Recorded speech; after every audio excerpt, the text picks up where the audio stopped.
that he had spoken to his wife from Flight 77. And back then, the technology for cell phones at a flight at 3,000 miles, the technology wasn't there. The percentage of being able to get a cell phone call through at that altitude, nearly impossible.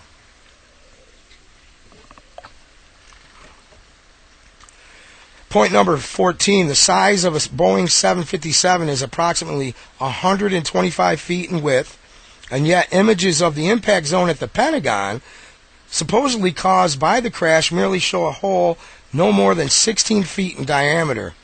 The engines of the 757 would have punctured a hole bigger than this. Never mind the whole plane.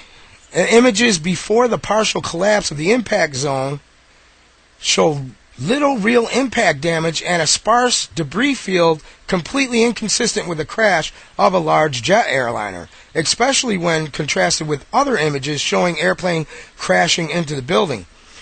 And, this here is a major controversy, major questions, because the Pentagon claims they had video. All kinds of video cameras all over the Pentagon, and they also the FBI went and confiscated any of the video cameras from neighboring businesses and stuff that would have been pointed in that area that would have caught a big, large jet airliner flying into the Pentagon, or at least on that way. But yet we have nothing. We have nothing but 5 measly little frames of low quality that was released by the Pentagon that actually show absolutely nothing but a fireball. Point number 15. What is the meaning behind the following quote attributed to Dick Cheney, which came to light during the 9/11 Commission hearings? This passage is taken from testimony given by then Secretary of Transportation Norman Mineta. Quote, during the time that the airplane was coming into the Pentagon, there was a young man who would come in and say to the Vice President, the plane is 50 miles out. The plane is 30 miles out. And when it got down to the plane is 10 miles out, the young man also said to the Vice President, do the orders still stand? And the Vice President turned and whipped his neck around and said, of course the orders still stand. Have you heard anything to the contrary?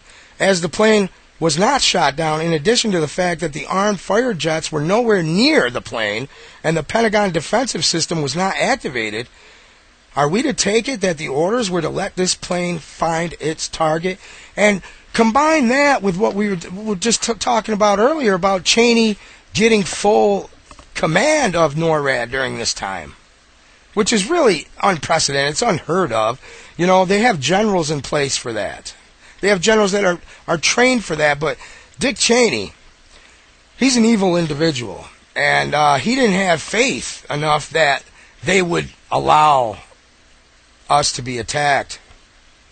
And he's probably right. Most of the people that are working in the military and stuff are good people. They wouldn't have no part of this if they knew what was going on. But hence the war games to make the confusion. Hence Cheney taking over the platform for NORAD. Incredible amount of evidence showing complete inside job. Not just that they let it happen, they made it happen.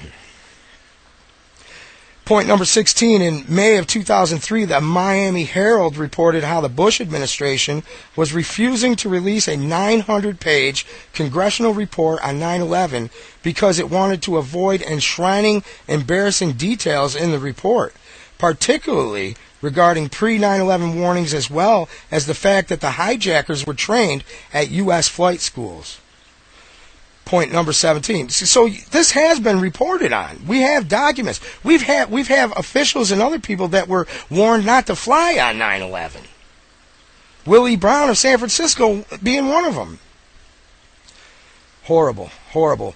Point number 17. Top Pentagon officials canceled their scheduled flights for 9/11 on September 10th. San Francisco Mayor Willie Brown, following a security warning from the White House, canceled a flight into New York that was scheduled on the morning of 9/11, which I had just mentioned. And Sheen put this as point number 17. What I'm reading right now are 20 points that Charlie Sheen wants to sit down with the president and discuss, to let him know that we need justice for the family members. Point number 18, the technology to enable cell phone calls from high altitude planes was not created until 2004, and even by that point, it was only in a trial phase. Calls from cell phones, which formed an integral part of the official government version of events, was technologically impossible at the time.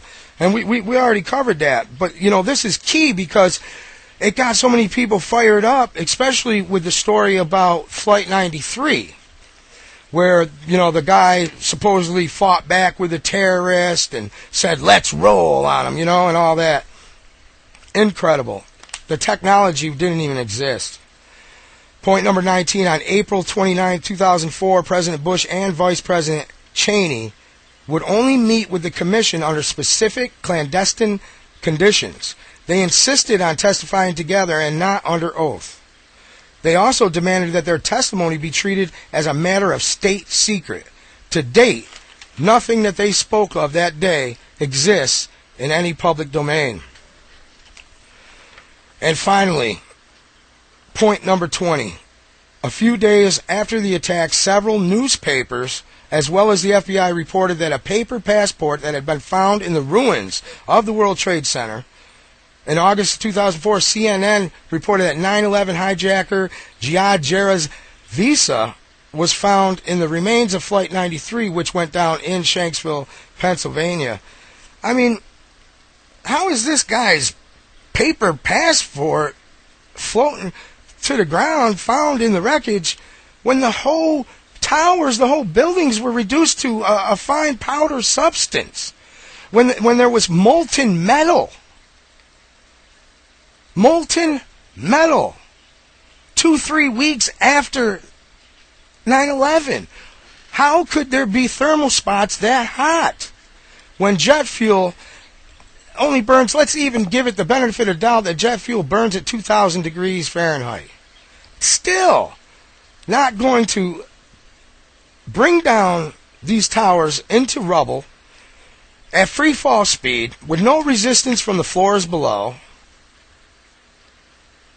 and leave a thermal hotspot that exceeds the point of jet fuel. And there are reasons for that. There's scientists that found from pieces of the remains nanothermite,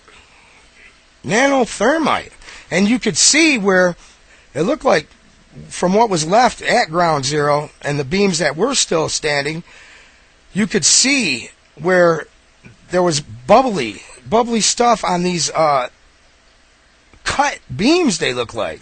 And that's what they do with controlled demolition, is they cut a V shape in it so that the building slides in on itself. And we're talking about molten metal?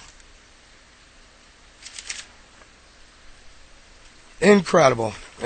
So all I could say is I really hope Charlie Sheen gets some ground on this. I haven't seen any serious mainstream television coverage of it yet. But if we all band together and let people know exactly what 9/11 is all about, maybe we can get some justice. I mean, they paid no mind to him in 2006. They totally ignored Willie Nelson when he came out. And I really hope that he can gain some ground this time around. And he feels that he can because this is the president's first term, first anniversary of 9/11 since he's taken office. I don't believe Obama's going to give him the time of day. Obama's handlers are not going to let him discuss 9/11 with Charlie Sheen, let alone open up a new investigation at all. But if enough of the American citizenry get together and demand action, who knows what can happen, because really the power of this system is supposed to lie with the people, and if the people actually band together in mass numbers and take some action, we can get our country back. We can restore the republic that has been stolen from us. This one came out of Russia Today. 911 reasons why 9/11 was an inside job. 9/11 was the day steel-framed buildings fell like sandcastles. The law of physics worked in reverse, and the United States Air Force went missing in action. So what is the real story? And they've got this, do a Google search for Russia Today. They've got a 4-part series that actually starts today, in which they go over them 911 reasons. I would be sitting here all day if I had to go over 911 reasons. It took a half an hour to go through 20. Now this story, we did talk about World Trade Center 7 and how it wasn't hit by an airplane, but it did come down into its own footprint at nearly free fall speed with fires that were sparsely located and didn't seem to be causing that much damage at all. And then we have Giuliani and other people who were actually warned that the building was going to come